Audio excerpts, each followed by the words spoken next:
check this out. President Trump hit with wave of injunctions, blocking orders. Y'all like the video? And check this out. President Trump is standing strong against the growing list of lawfare liberal lawsuits against him.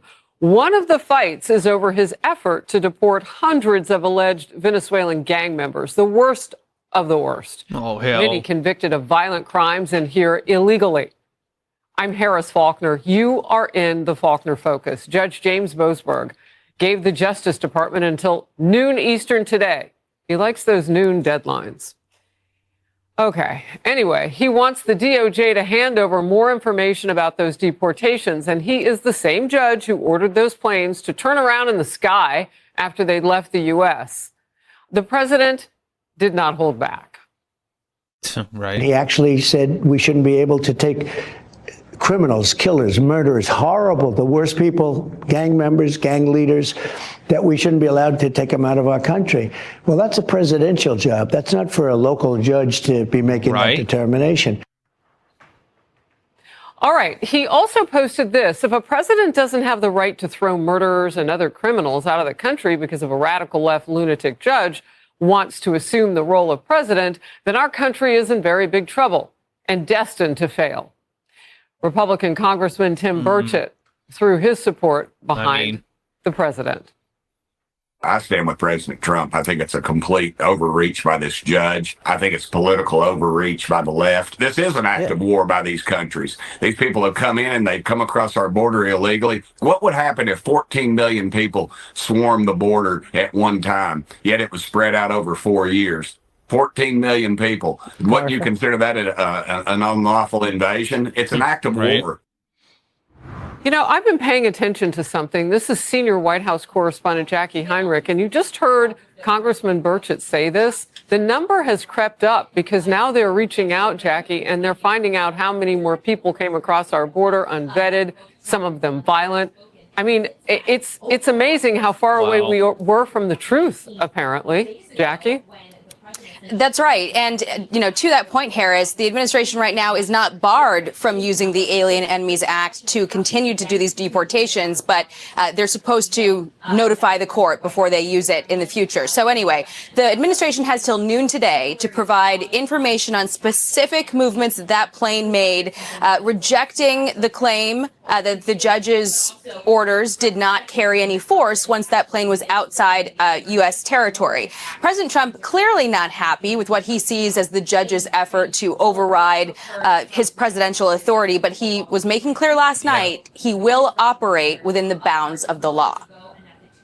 Would you defy a court order? Because that we all know that was outrageous. I never did defy a court order. And you wouldn't in the future? No, you can't do that. However, we have bad judges. We have very bad judges, and these are judges that shouldn't be allowed. I think at a certain point you have to start looking at what do you do when you have a rogue judge. The judge that we're talking about, you look at his other rulings. I mean, rulings unrelated, but having to do with me, he's a lunatic. Yesterday, Trump called for Judge Boasberg, his impeachment. In a rare statement, though, Supreme Court Justice John Roberts pushed back, saying for more than 2 centuries, it has been established that impeachment is not an appropriate response to disagreement concerning a judicial decision. The normal appellate review process exists for that purpose. President Trump appearing not to take that statement personally, though. Well, he didn't mention my name in the statement. I just saw it quickly. He didn't mention my name, but many people have called for his impeachment, the impeachment of this judge.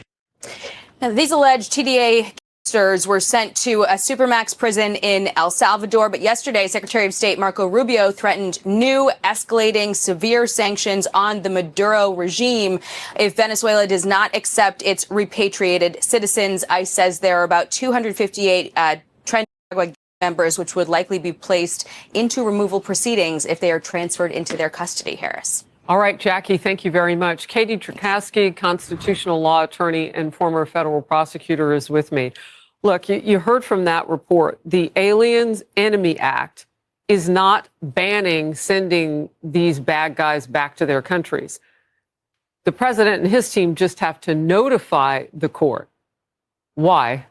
Well, even that requirement seems like a bit of an overreach by the judge. The Alien Enemies Act is essentially a unilateral power of the president to remove people who fall under the provisions of that act, as according to the president, from our country. And it's something that the Supreme Court has looked at and said that the courts do not have any sort of power to second guess. There are only, from my reading of the Supreme Court's previous interpretations of this, there's only some limited questions that a court can ask regarding the jurisdiction and whether somebody actually falls within the designated group. But certainly, this is a national security issue at the end of the day. The president has that authority. Katie, we're doing something that the Biden administration didn't bother to do. We're vetting the people before we send them out. They didn't even vet the people when they were coming in. So this is something that we know is happening. That's how we know so much about these guys.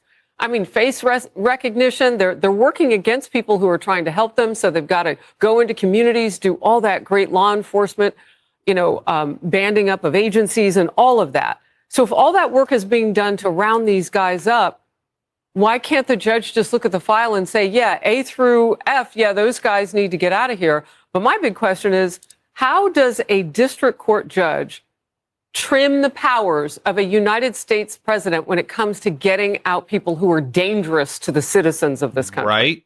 Well, I absolutely agree with you. I think this judge has well overstepped his bounds, but they really can't theoretically do that. But the problem is that because the case starts at the lower level here, this judge is saying this particular law, the Alien Enemies Act, has never been used to target a specified group. It's only been used against citizens of countries against whom we've been at war. And so there's a question about, does this actually apply here versus if you have people here illegally, even criminals, there is immigration processes and due process that is required to get a removal order. They cannot just be summarily removed, which under the Alien Enemies Act, the president can order their removal without any due process whatsoever. And that's the gripe, essentially, that they're not getting due process, even if those things are true, that they are criminals. Well, and please, don't misunderstand. I'm not pushing against what you're saying. This is not my opinion. This is fact. This is common sense. This is the president of the United States. And because a district court judge says he's never seen it applied this way, there are a lot of things I haven't seen, but it doesn't mean that they don't stand. Well, that I think is the big picture problem here. When you have these quote unquote unprecedented situations and you could interpret the law one way or the other to defer to the executive authority and you're choosing to resist the agenda, to resist President Trump's actions, you are undermining that. And what for what? To keep these people in our country? I mean, that's absolutely absurd at the end of the day. I wish you were in the courtroom to ask that question. Like, what is the point of all of this? What is your goal to protect due process for these people when the same people are never in favor of that when there's people accused of, let's say, like a Me Too crime? These are the same people. It's the hypocrisy is overwhelming. Wow. Well, the numbers tell the story of the deluge of liberal lawfare against President Trump. Look, you just heard Katie saying it. I mean, it is what it is, and it is really obvious. In fewer than 2 months, judges have filed 15 injunctions halting Trump policies. Wow. That is more than President Biden's entire 4-year term and both Presidents Obama and George W. Bush's terms. Remember, they were both in office for 8 years each. President Trump also faced a whopping 64 injunctions in his first term. 3 of those came now, again in this one, just yesterday.